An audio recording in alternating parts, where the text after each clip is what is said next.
தனுசு ராசி நண்பர்களுக்கு எமோஷ்னலாக எந்த காரியத்தையும் எடுத்துடப்படாது.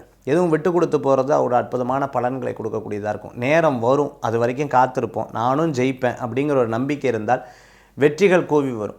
அதே சமயத்தில் குரு தன்னுடைய சொந்த வீட்டை பார்க்குறார், நல்ல முயற்சி பண்ணி கொடுப்பார், நல்ல முன்னேற்றம். திருமணம் ஆகாதவங்களுக்கு திருமணத்துக்கு உண்டான பாக்கியங்களை தரக்கூடிய காலகட்டங்கள், பணவரவுகள் ஏற்படுத்தி கொடுக்கும்.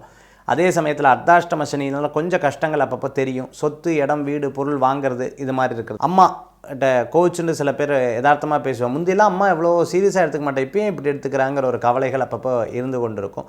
காஸ்ட்லியான பொருட்களை ரொம்ப கவனமாக வைத்துக்கொள்வது நல்லது. கோபத்தை கட்டுப்படுத்துறது அதை விட நல்லது. தம்பி தங்கை அவாட்ட பணத்தை கொடுத்தா என்ன செலவு பண்ணுறாங்கிறத கவனிச்சுக்கணும். அவங்க ஹெல்ப் பண்ணுறது தப்பு கிடையாது, ஆனால் அவர்கள் இதை வாங்கி சரியாக பண்ணுறாங்களாங்கிறதுல ரொம்ப கேர்ஃபுல்லாக இருந்துட்டோம்னா தனுசு ராசி அன்பர்களுக்கு இந்த 2025 சாதகமான பலன்களை கொடுக்கக்கூடியதாக இருக்கும். தந்தையாருடைய ஆரோக்கியத்தில் அக்கறை என்பது தேவை.